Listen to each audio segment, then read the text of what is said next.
Welcome to Nikki's Nightmares, where chilling tales come to life.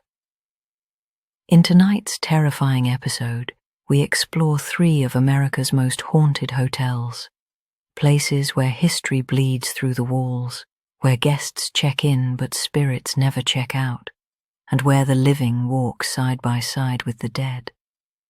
From Colorado's Stanley Hotel, home to portals, phantom footsteps, and the infamous Room 217, to Santa Fe's La Fonda, a crossroads of centuries-old executions, vengeful spirits, and the bride who still roams the hallways in her blood-stained gown, to the cursed pyramid of Las Vegas, the Luxor Hotel, where tragedies echo through the atrium, shadow figures patrol the corridors, and an ancient darkness watches from behind the neon glow.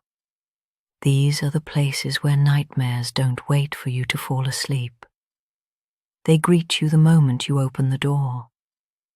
If you love scary stories, paranormal encounters, and true horror experiences, you're in the right place.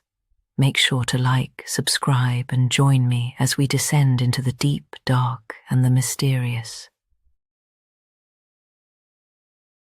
The Stanley Hotel. I've walked into a lot of haunted places, but nothing prepared me for the Stanley Hotel. The moment I stepped inside, I felt it, an energy that didn't just cling to the walls, it moved through them.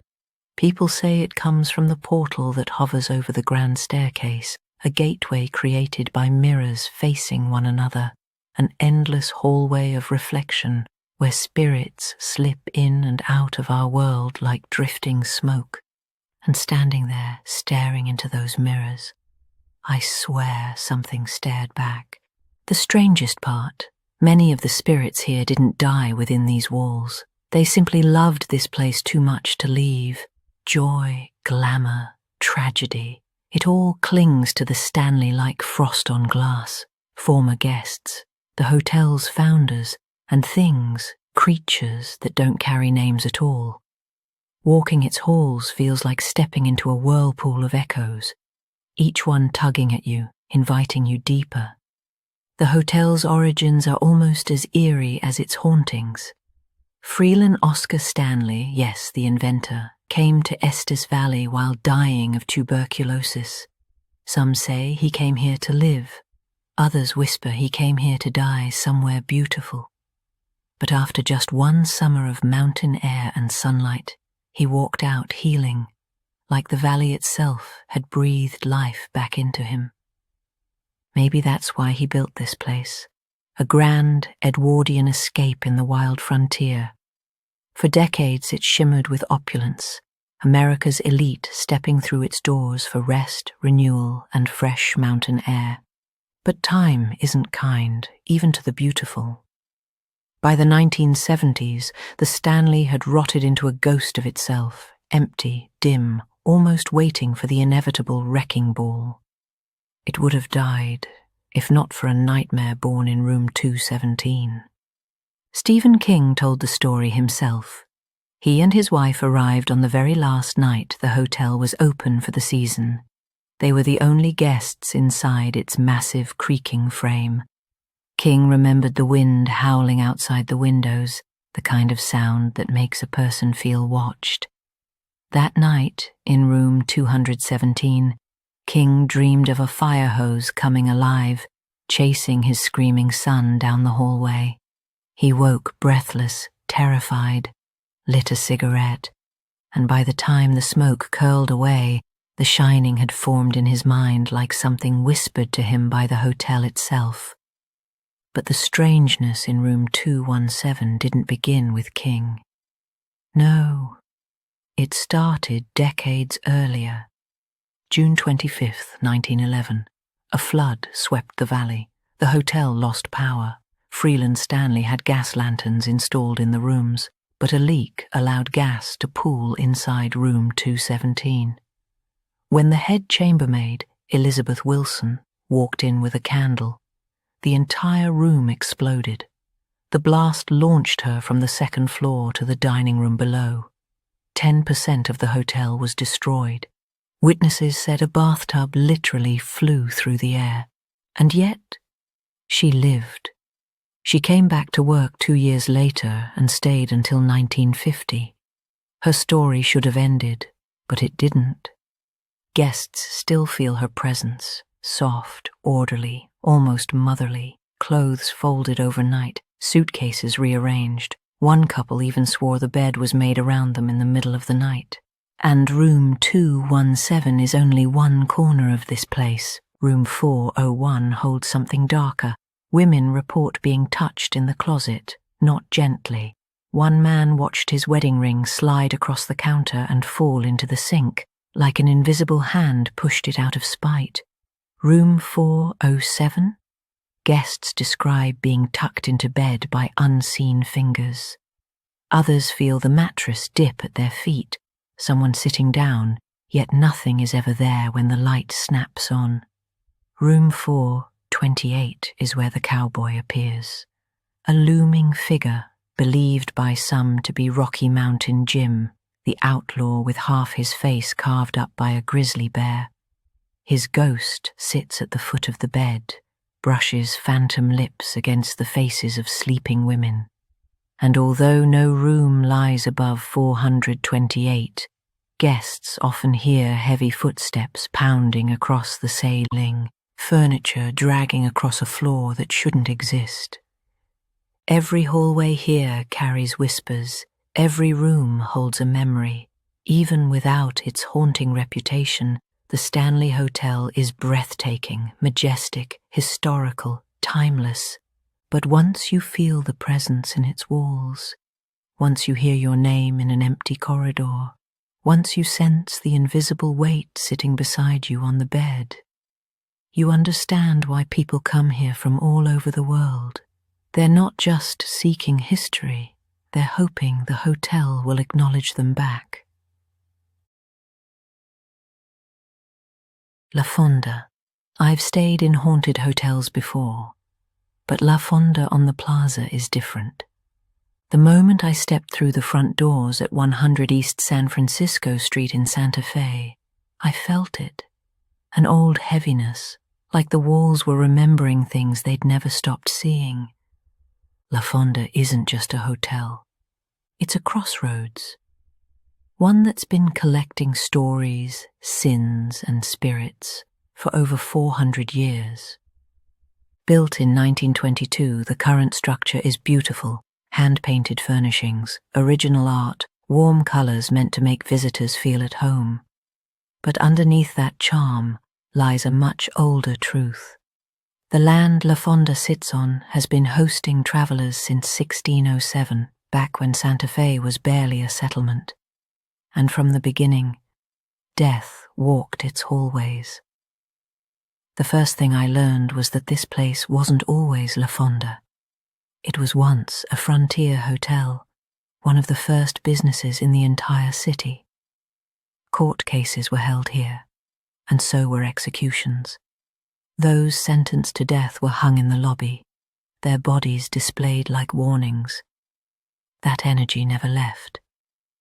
You can still feel it pooling around the main floor, like a stain the building keeps trying to hide.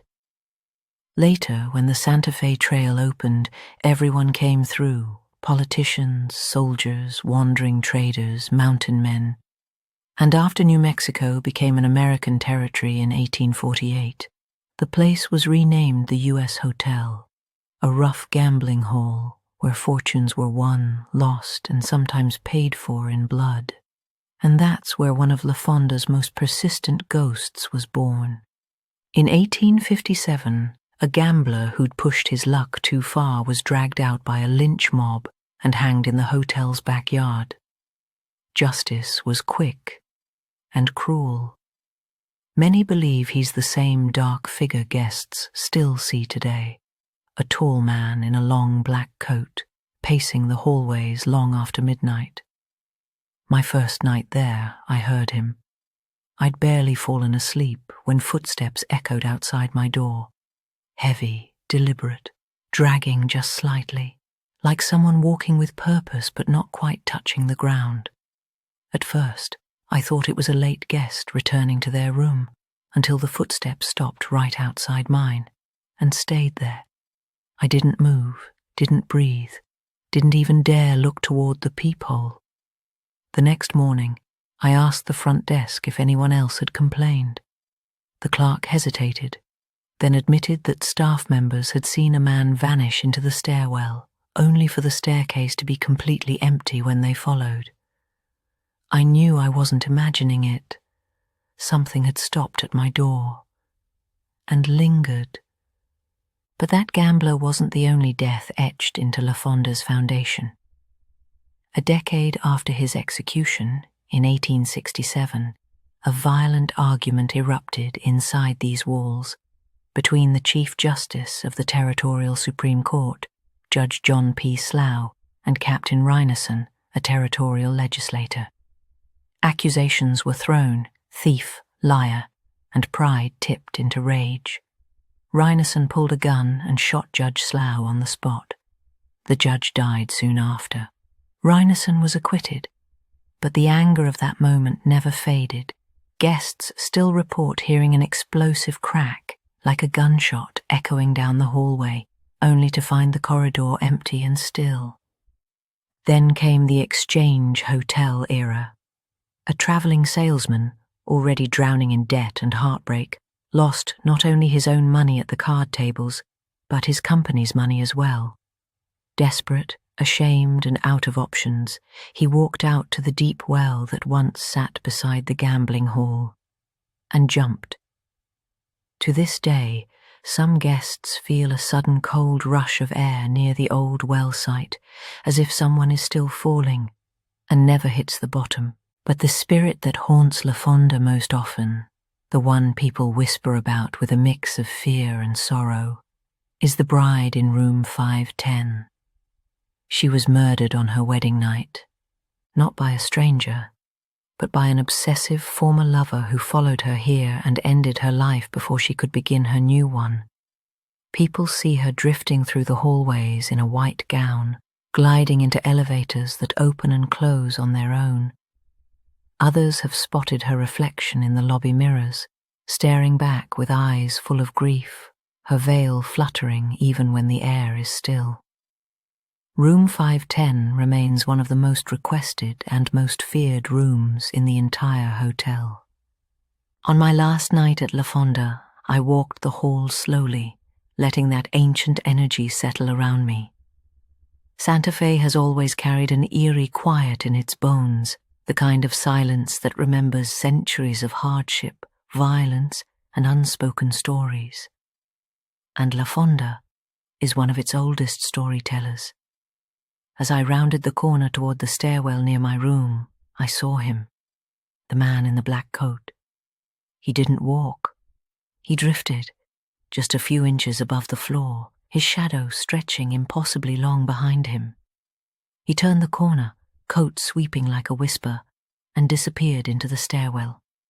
When I followed, heart pounding, the stairs were empty, cold, still, but the scent of old tobacco and desert dust lingered in the air, and I knew he had been there. Fonda on the Plaza is charming by daylight, but at night it becomes something else, a living monument to violence, sorrow, and spirits who never checked out. And once you've felt its history breathing against your skin, you'll never forget it. Luxor Hotel.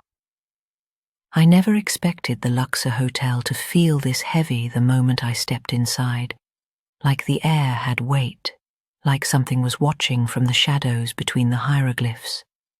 Most visitors come for the spectacle, the gleaming black pyramid, the obsidian windows, and that blinding beam of light stabbing straight into the night sky.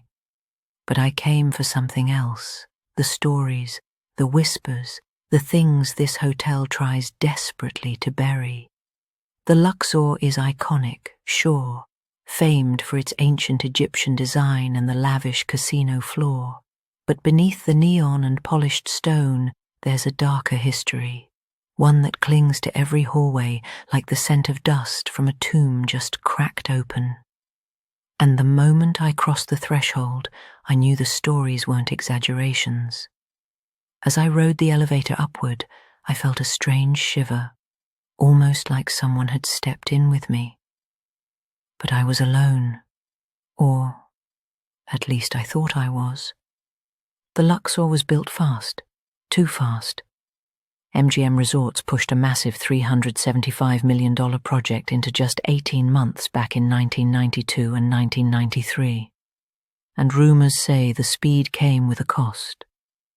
Workers spoke of ignored safety measures, of shortcuts buried beneath concrete and steel. And according to the stories, not all of those workers made it home. People whisper that several construction workers died during the build, and management covered it up. No names, no reports, no funerals, just silence. But the hotel's guests say their spirits never left. As I stepped off the elevator, I saw something move in the corner of my vision, what looked like a man in a hard hat, walking down the hallway with his head hung low. But when I turned toward him, he vanished. Only cold air lingered. I'd heard the claims, wandering workers drifting through corridors, appearing in doorways, pacing near service elevators as if still on shift, still searching for justice. In that moment, I realized I might have just seen one. The Luxor's towering inner atrium is breathtaking during the day, but at night it turns eerie. The balconies don't open to the outside world. They overlook the void within. A fall doesn't send you plummeting onto the strip. It sends you straight into the heart of the hotel. And that's exactly what happened in 1997. A woman in her 30s jumped, or fell, from the 26th floor. She hit the food court below. No name was ever released, no note found, nothing but endless questions. Another guest later fell from the 10th floor. No motive, no explanation. Standing on the balcony, looking down at the dizzying drop, a chill crawled down my spine, like something was pulling the air upward, hungry. People say they feel watched up there, tugged toward the railing by something unseen. As I walked along the edge, I felt it too, a pressure, a presence, like hands on my back. I did not stay long. I thought the tragedies would stop there. But the Luxor's curse kept going. In 2007, a young employee named Willibaldo Durante Antonio walked to his car after a shift and noticed a coffee cup sitting upside down on the roof. When he lifted it, the pipe bomb underneath detonated. He died instantly. A man named Porfirio Duarte Herrera was convicted. But the way people describe the aftermath, the lingering cold, the shadows drifting across the parking structure, makes some believe Willibaldo never left the resort. And sometimes, late at night, people claim to hear footsteps echoing between the concrete columns, footsteps with no one attached to them. The Luxor's tragic catalogue continues. In 1997, 16-year-old Sarah Gruber was found strangled in one of the rooms. In 2012, another employee was murdered in the lobby. And in 2010, a former football player died after a violent altercation, though the courts later ruled he overdosed, not succumbed to his injuries. The contradictions only add to the mystery and to the hotel's growing reputation as Las Vegas's most haunted landmark. And while walking those vast echoing hallways, I could feel it, something lurking underneath the modern glitz, something old, something restless. My room felt wrong the moment I entered, too cold, too still, but I shrugged it off. That night, I dreamt of a woman, blonde hair, pale skin, eyes full of something between sorrow and rage. She stood close enough for me to feel her breath on my cheek. Then the dream shifted, her hands wrapped around my throat. I shot awake, gasping, clutching my neck, because something was still pressing down, hard. But when I lunged for the light, No one was there. Guests and staff call her the Deadly Blonde, a spirit famous for gripping sleepers by the throat and leaving them on the brink of suffocation. Some believe she is Sarah Gruber, returning to relive her final moments on anyone unlucky enough to cross her path. I left the lamp on after that.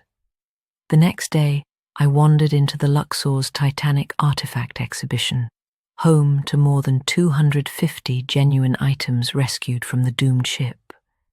Visitors often report silhouettes drifting behind the display cases, voices echoing through the dimly lit halls, and cold spots that bloom from nowhere. As I approached a glass case holding a passenger's locket, the air dropped 10 degrees. My breath fogged. Then someone whispered behind me. Just one word. Help. When I turned, there was no one, only the faint reflection of my own terrified face staring back at me through the glass. Many believe the Luxor is cursed, punishment for mimicking ancient designs without respecting the original spiritual rules. The pyramids of Giza have 2 sphinxes, one to guard each direction. The Luxor, only one. Some say the missing guardian left the back of the pyramid exposed to malign forces. Others claim the inaccurate architecture offended spirits older than written language. Standing in the shadow of the massive statue outside, its cold stone eyes aimed toward the strip, I felt a presence behind me, not modern, not human, ancient. Before leaving, I stayed one last night and was booked into room 30,018. Guests complain of a metallic clanging every morning at exactly 8:30 a.m. A rhythmic, hostile sound, like something trapped inside the walls. When I stepped inside, it felt like walking into a pressure chamber. The air smothered me. I waited. At 8:30, the sound came, a sharp metallic slam, over and over, rattling the floor beneath my feet. I called out, "Is someone here?" Silence. Then another clang, this time closer, as if the source had moved toward me. I didn't stay to find out what it wanted. By the time I checked out, I understood the Luxor's reputation. Construction deaths, suicides, murders, explosions, ghosts wandering halls, the Deadly Blonde, Titanic spirits, a poltergeist with perfect timing, and through all of it, a darkness that feels ancient.